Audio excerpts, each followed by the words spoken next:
അന്ന് ജനങ്ങൾ കഴിഞ്ഞുകൂടിയിരുന്നത് കാര്യമായിട്ട് പശുക്കളെ മേച്ചിട്ടുണ്ട്. പാശുപാറ്റം ഈ ഇത്തരത്തിൽ ഒരു ഗോപാലക സമൂഹം, പാസ്റ്ററൽ സൊസൈറ്റി ആണ് നമുക്ക് വേദത്തിലുള്ളത്. അയ്യോ, പശുവിൻ്റെ പ്രാധാന്യം വേദത്തിലുള്ളത് എത്ര പറഞ്ഞാലും മതിയാവില്ല. ഒരു ധനത്തിൻ്റെ യൂണിറ്റ് എന്ന് പറയുന്നത് ഇതായിരുന്നു. പണ്ട് പഴയ യൂറോപ്യൻ സൊസൈറ്റികളിലൊക്കെ ഉണ്ട്. ആരെങ്കിലും ഒരാളെ അബദ്ധത്തിൽ കൊന്നുപോയാൽ അതിന് പ്രതിഫലമായിട്ട് ഇത്ര ധനം കൊടുത്താൽ മതിയുണ്ട്. പശുവാണ് ഇവിടെ ഉപയോഗത്തിൽ അങ്ങനെ വിറകലുണ്ട്. പ്രൈസ് മണി അങ്ങനെ കൊടുക്കുന്നത് അത്ര പശുക്കളാണ്. അതേപോലെ തന്നെ കന്യാദാനത്തിൻ്റെ സമയത്ത് സ്ത്രീധനമായിട്ട് തന്നെ കൊടുക്കുന്നുണ്ട്. പശു എന്ന് പറയുന്നത് വളരെ പ്രധാനപ്പെട്ട ഒരു ഐറ്റം ഓഫ് വെൽത്ത് ആയിട്ട് നമുക്കതിൽ കാണാൻ പറ്റും. ഈ പശുവിനെ മേയിച്ച് കഴിഞ്ഞുകൂടിയിരുന്ന ഒരു ജനങ്ങളാണ്. പശുവിനെ മേയിച്ച് കഴിഞ്ഞുകൂടുന്ന എല്ലാ സൊസൈറ്റിക്കും അതാണ് പ്രധാനപ്പെട്ട ഇക്കണോമിക് ആക്ടിവിറ്റി. മറ്റുള്ള കാര്യമായിട്ടുള്ള ആക്ടിവിറ്റീസൊന്നും സാധ്യമല്ല. നമ്മൾ 3500 കൊല്ലം മുമ്പത്തെ കാര്യമാണ് പറയണതെന്നുള്ളത് ആലോചിക്കണം. ഇങ്ങനെ പശുവിനെ മേയിച്ച് നടക്കുന്ന ഒരു സൊസൈറ്റിയിൽ സർപ്ലസ്, അതായത് ഉൽപാദനത്തിൽ നിന്ന് മിച്ചം എന്ന് പറയുന്നത് വളരെ കാര്യമായിട്ടൊന്നും ഉണ്ടാവില്ല. കാരണം എൻ്റെ കുടുംബത്തിൽ ചിലപ്പോൾ 2-3 ബൈക്കുകളുണ്ടാവും. എൻ്റെ വീട്ടിൽ എൻ്റെ കുടുംബക്കാർക്കും കുട്ടികൾക്കും കുടിക്കാനുള്ള പാലും മറ്റുള്ളതൊക്കെ ഉണ്ടാവും എന്നുള്ളതല്ലാതെ വൻതോതിൽ ഞാൻ പാല് ഉൽപ്പാദിച്ചിട്ട് ഞാൻ എന്താ കേട്ടത്? അധികം പാലുണ്ടായി തീർന്നാൽ ഒഴുക്കി കളഞ്ഞിട്ടുണ്ടെങ്കിൽ പിറ്റേ ദിവസം 4 ഇട ഒഴിക്കാതിരുന്നത് ട്രേഡ് എന്നുള്ളതിൻ്റെ കാരണം മറ്റൊരു ഡിമാൻഡ് വേണ്ടേ? അപ്പോൾ ആവശ്യമുള്ളത് മാത്രം ഉൽപ്പാദിപ്പിക്കുക, സർപ്ലസ് ഉൽപ്പാദിപ്പിക്കാതിരിക്കുക. എന്നാലും കുറേശ്ശൊക്കെ സർപ്ലസ് വന്നു. അങ്ങനെ കൃത്യമായിട്ട് എൻ്റെ വീട്ടിലേക്ക് 2 ലിറ്റർ പാല് വേണം, പക്ഷേ 2 ലിറ്റർ പാല് ഞാൻ കറക്കൂ എന്ന് വയ്ക്കാൻ പറ്റില്ല. അങ്ങനെ വരുമ്പോൾ ഉണ്ടാവുന്ന സർപ്ലസാണ് നെയ്യും ഒക്കെ ആയിട്ട് മാറുന്നത്. ഈ നെയ്യാണ് അത് കൂട്ടി വെച്ചാൽ നന്നാണ്. അപ്പൊ ഈശ്വരനെ പ്രീതിപ്പെടുത്താൻ വേണ്ടിയിട്ട് ഈ നെയ്യാണ് ഹോമിക്കണം. വളരെ പ്രധാനപ്പെട്ട ഹോമദ്രവ്യങ്ങളിൽ വളരെ പ്രധാനപ്പെട്ട ഒരു ദ്രവ്യം ഈ ആജ്യം, നെയ്യ് എന്ന് പറയുന്ന സാധനമാണ്. ഇങ്ങനെ നെയ്യ് ഹോമിച്ചത്. അപ്പോ ഇത്തരത്തിലുള്ള പിന്നെ കൈക്കളധികം വരും. കുറച്ചുകൂടി വലിയ ഒരു യാഗമൊക്കെ ആകുമ്പോൾ പശുക്കളെ തന്നെ ഹോമിക്കും. ഇപ്പോൾ ചെറിയ യാഗങ്ങളൊക്കെയാണ് എന്ന് വിചാരിച്ചാൽ പലതരം യാഗങ്ങളൊക്കെ ഒരു ദിവസം കൊണ്ട് കഴിയണ യാഗം, കുറച്ച് ദിവസങ്ങളെടുക്കുന്ന യാഗം, കുറെ കാലം നിന്നിരിക്കുന്ന യാഗം എന്നൊക്കെ പറഞ്ഞാൽ ഏകാഹം, അഹീൻ, സത്രം എന്നൊക്കെ പറഞ്ഞ പലതരം യാഗങ്ങളെ പറ്റിയത്. അതിൽ ചില സത്രങ്ങൾക്ക്, സൗത്രാമണി എന്നൊക്കെ പറഞ്ഞിട്ടുള്ള സത്രങ്ങൾക്ക് 700 ബൈക്കളെ ഹോമിക്കണം.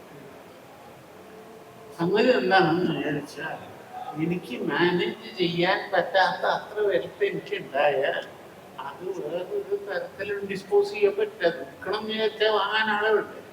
അപ്പോ ഞാൻ അത് കുറച്ചൊന്നും എടുക്കട്ടെ എന്ന് പറഞ്ഞിട്ട് ഇതിന് ഒരു തരത്തിലുള്ള ഡിസ്പോസബിൾ സർപ്ലസും കൂടിയായിട്ടില്ല. അപ്പൊ ഈ ഈശ്വരനെ പ്രീതിപ്പെടുത്തുക എന്നുള്ളതിന്റെ പ്രൈമറി ഫങ്ഷൻ നിഷേധിച്ചുകൊണ്ടല്ല, അതിന് ഇത്തരത്തിലുള്ള ഒരു ഭൗതികമായ ധർമ്മം കൂടി ഉണ്ടായിരുന്നു അത്തരത്തിലുള്ള ഒരു സൊസൈറ്റി. ഇനി മാഷോട് മറ്റ് 2 കാര്യങ്ങൾ കൂടിയാണ് ഞാൻ ചോദിക്കണം എന്ന് ആലോചിച്ചിരുന്നത്.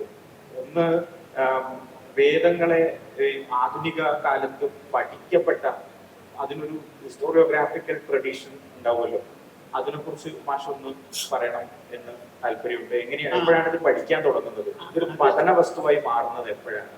അത് ഒരു പൊതുവെ പറഞ്ഞാൽ പാശ്ചാത്യത്തിന് ശേഷമാണ് എന്ന് പറയേണ്ടി വരും. എന്നാൽ അങ്ങനെയല്ല, അതിന് മുമ്പ് തന്നെ ഉണ്ട് കുറേശ്ശൊക്കെ. കാലത്ത് സായണം എഴുതാൻ ഇതിനൊക്കെ വ്യാഖ്യാനങ്ങൾ എഴുതി. പക്ഷെ ഈ സായനാചാര്യന്റെ വ്യാഖ്യാനത്തിന് പോലും ഈ ട്രഡീഷൻ്റെ ചട്ടക്കൂട്ടൊന്നും പുറത്ത് കിടക്കാനായിട്ടില്ല. കാരണം ആ പാരഡൈമിൻ്റെ ഉള്ളിൽ നിന്നിട്ടാണ് സയൻസിനും ഫംഗ്ഷൻ ചെയ്തത്. ഇതിനെ ക്രിട്ടിക്കലായിട്ട് പഠിക്കുക എന്നുള്ളത് തുടങ്ങുന്നത് 18-ാം നൂറ്റാണ്ടിൻ്റെ അവസാനം 19-ാം നൂറ്റാണ്ടിൻ്റെ ആദ്യത്തിലുമാണ്. അത് ഒരു സ്നേഹം കൊണ്ടൊന്നുമല്ല, ഒരു കമ്പൾഷൻ കൊണ്ടാണ്. ഇവിടുത്തെ കോളനി യജമാനന്മാർക്ക് കോളനിയെ പറ്റിയിട്ട് മനസ്സിലാക്കേണ്ടതുണ്ട്. കോളനി ഭരിക്കണമെങ്കിൽ കോളനിയെ പറ്റി മനസ്സിലാക്കിയിട്ട് വേണം. വില്യം ജോൺസ് എന്ന് പറഞ്ഞിട്ടുള്ള സുപ്രീം കോടതി നേരത്തെ ജഡ്ജി സംസ്കൃതം പഠിച്ചു. സംസ്കൃതം പഠിക്കാനുള്ള മോഹം കൊണ്ടല്ല, ഇവിടുത്തെ കേസ് വിധിക്കണമെങ്കിൽ സംസ്കൃതത്തിലുള്ള ധർമ്മശാസ്ത്രങ്ങളിൽ മനുവിൻ്റെ ലോബുക്കും അതേപോലെ തന്നെ കാമദേവന്റെ നീതിസാരവും ഒക്കെ പഠിച്ചിട്ടില്ലെങ്കിൽ ബ്രിട്ടീഷ് കോമൺ ലോ അല്ലെങ്കിൽ റോമൻ ലോ ഒക്കെ ഉപയോഗിച്ചിട്ട് ഇവിടുത്തെ കേസ് വിധിക്കേണ്ടി വരും. ആകെ തകരാറാവും ഇവിടുത്തെ നിയമ സമാധാന രംഗം. അത് ഒഴിവാക്കാൻ വേണ്ടിയിട്ട് കൂടിയാണ് ഇവർ സ്വയം പേർഷ്യനും സംസ്കൃതവും ഒക്കെ പഠിക്കാൻ തുടങ്ങിയത്. പക്ഷേ ഇവർ സംസ്കൃതവും പേർഷ്യനും ഒക്കെ പഠിക്കാൻ തുടങ്ങിയതോട് കൂടിയിട്ട് അവർ അതിൽ സ്വന്തം നിൽക്കുന്ന താല്പര്യമെടുക്കും. ഇപ്പോൾ H.H. വിൽസൺ ആണ് ആദ്യമായിട്ട് ഋഗ്വേദത്തിലത്തെ കുറേ സൂക്തങ്ങൾ തർജ്ജമ ചെയ്യുന്നത്. H.H. വിൽസന്റെ ഈ തർജ്ജമയിലുള്ള പല അപാകതകൾ കണ്ടിട്ട് അതിൻ്റെ തീരാൻ വേണ്ടിയിട്ടാണ് 19-ാം നൂറ്റാണ്ടിൻ്റെ ഏതാണ്ട് മധ്യകാലത്ത് മാക്സിമുള്ളത് ഇതിനെ തർജ്ജമ.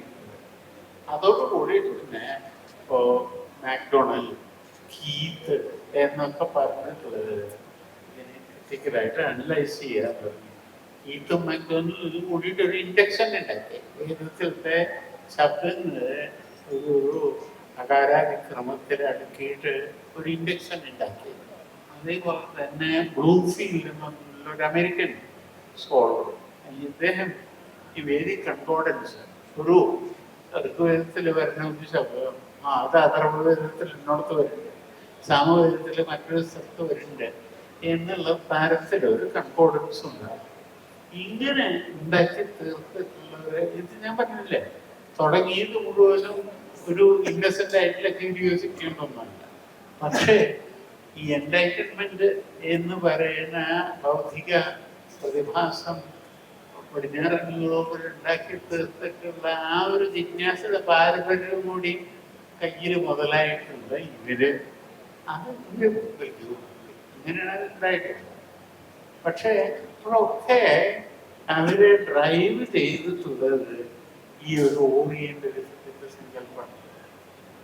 അഹോ ഭാരതം, ഈ അഹോ എന്നുള്ളതോട് കൂടിയിട്ട് ഒരു സാധനത്തിനെ സമീപിച്ചാൽ തന്നെ അതിനെ ക്രിട്ടിക്കലായിട്ട് പഠിക്കാൻ പറ്റില്ല. ക്രിട്ടിക്കലായിട്ട് അതിനെപ്പറ്റി പഠിക്കാനുള്ള ശ്രമം പറയണത് 20-ാം നൂറ്റാണ്ടിൻ്റെ മധ്യകാലം മുതൽക്ക് മാത്രമാണ്. വാസ്തവത്തിൽ ഇ.ഡി. കൊസാംബിയുടെ introduction to the study of Indian ഹിസ്റ്ററിയോ അല്ലെങ്കിൽ അത് കഴിഞ്ഞിട്ട് R.S. ശർമ്മയുടെ സൂര്യരാജ് ആൻഷ്യന്റ് ഇന്ത്യയോ ഒക്കെ വരുന്നതോട് കൂടിയിട്ടാണ് വൈദിക വാങ്മയം വിമർശനാത്മകമായ പഠനത്തിന് ആധുനിക ചരിത്രകാരന്മാർ ഇടയാക്കിയത്.